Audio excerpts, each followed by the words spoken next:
Hi, I'm Andrea, and I'm the Education Outreach Coordinator at Childsplay. What you are watching today is Childsplay's video discussion guide about the play, Eric and Elliot. We sat down with the cast to get their thoughts about the play, and we have a few questions for you all to talk about and discuss together. Here's how the video works. We will hear from our team, then we will give you a question to discuss. Please pause the video when a question appears on the screen, and when you're ready to move on to the next question, just push play. Here we go. Hi everyone, my name is Caitlin. I'm a licensed therapist with Vitasol, and it's really an honor to be here with you today.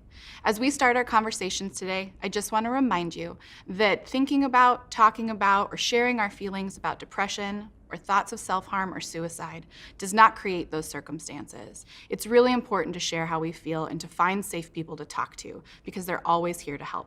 Thank you for engaging in the conversation today. Probably the most powerful moment to me is at the end of the play when Elliot finally comes to terms with his death and Eric finally recognizes what's actually happening. There's this great moment where he finally sees Dr. Turner's office, and it's been there all along, and he just needed to have the right perspective to see it. I mean, there are a couple of things that resonate for me, and one of them is when Eric says to Elliot, you were supposed to take care of me.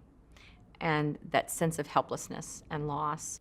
Eric reading his letter to Elliot and being able to vocalize his concern for his brother out loud, it's a very powerful moment. It's kind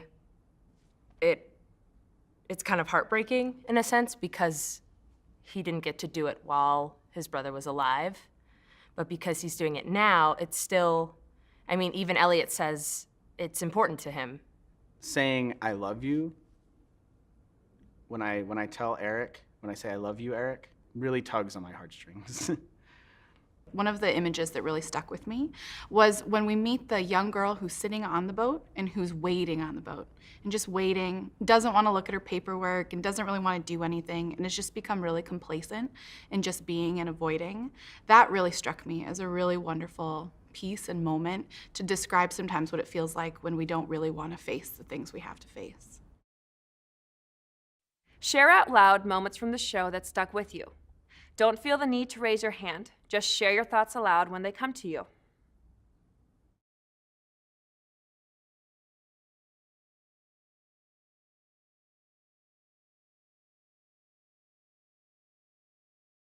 This is my fourth time doing Eric and Elliot on tour, and there has not been a single school that we have been at that there wasn't somebody who was able to step up and say, I need help.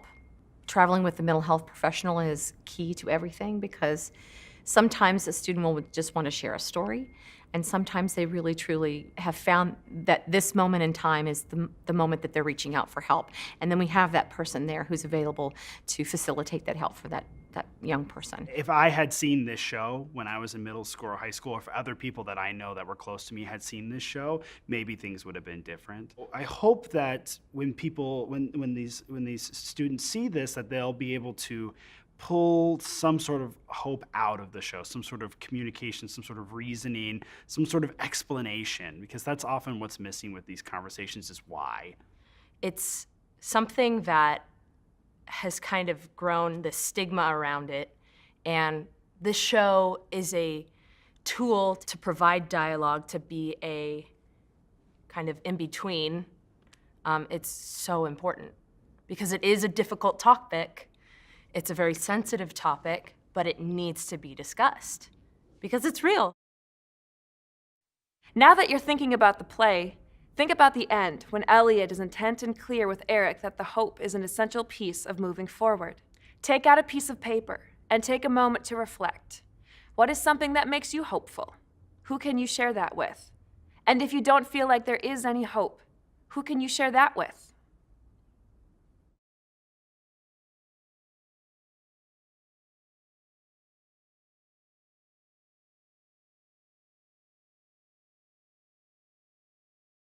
For some of you, the play may have brought up some feelings of worry about a friend, a loved one, or even yourself who might be struggling with depression or thoughts of self-harm. When someone is depressed, they can sometimes show long-term changes in their mood. like being more sad than usual, crying more often, feeling helpless and down, or sometimes they might be easily agitated and frustrated than they would normally be, having a harder time with their relationships and feeling hopeless that things will never get better. We also tend to see more isolating when someone is depressed, staying away from other people, and not really doing the things that used to make them happy. Sometimes we see changes in appetite and sleep patterns, and even just in daily routine, like getting ready for school. True clinical depression lasts at least several weeks at a time. But if you think about it, a lot of us have had days where we have felt kind of like this in some way or another, which is why it's important for us to express it and get help when we need it. If someone is experiencing depression, it does not mean that they definitely have a plan on hurting themselves or that they have a plan to attempt suicide, but it does mean they need some extra support so they can find hope and stay safe. Self-harm and thoughts of suicide are more common than we realize. Sometimes, when people truly feel hopeless or that they have no control, the thoughts of hurting themselves feels like the only way to make things better. But this is not the case. There is always extra support nearby, and there's always someone who cares and wants to help bring back the hope. Now we want to ask you to think for a minute. What are the things that you could do to support a friend or classmate that you are worried is experiencing depression or thoughts of self-harm? What could you say to them? Who could you go to for help?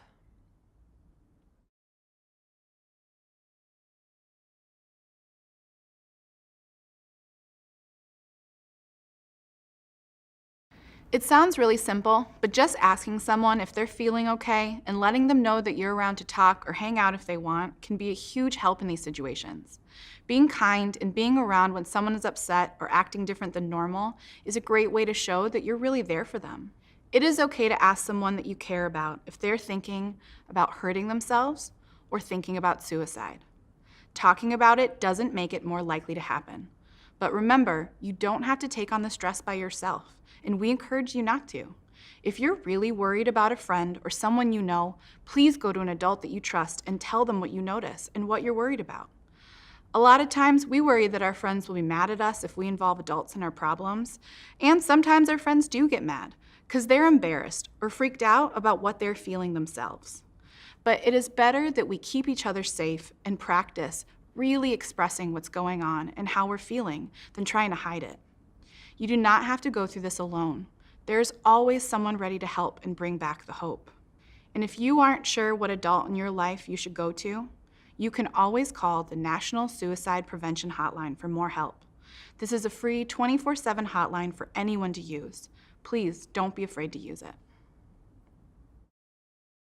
My takeaway is to communicate, to share your feelings, share your experiences, and to talk, to vocalize what it is you are feeling.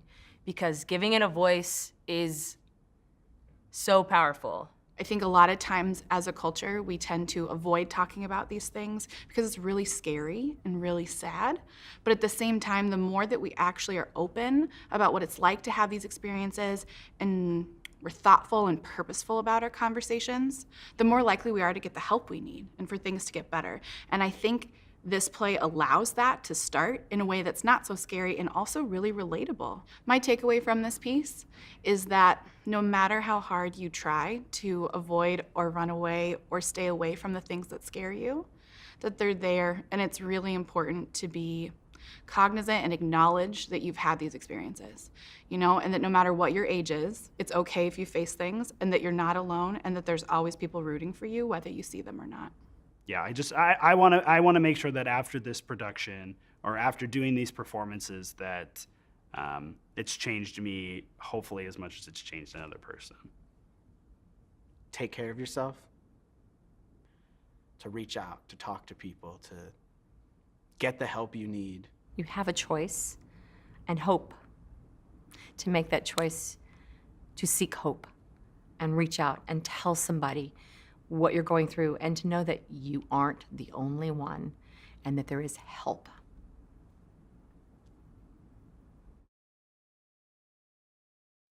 To end our time together today, gather in a circle and summarize today's experience in one word.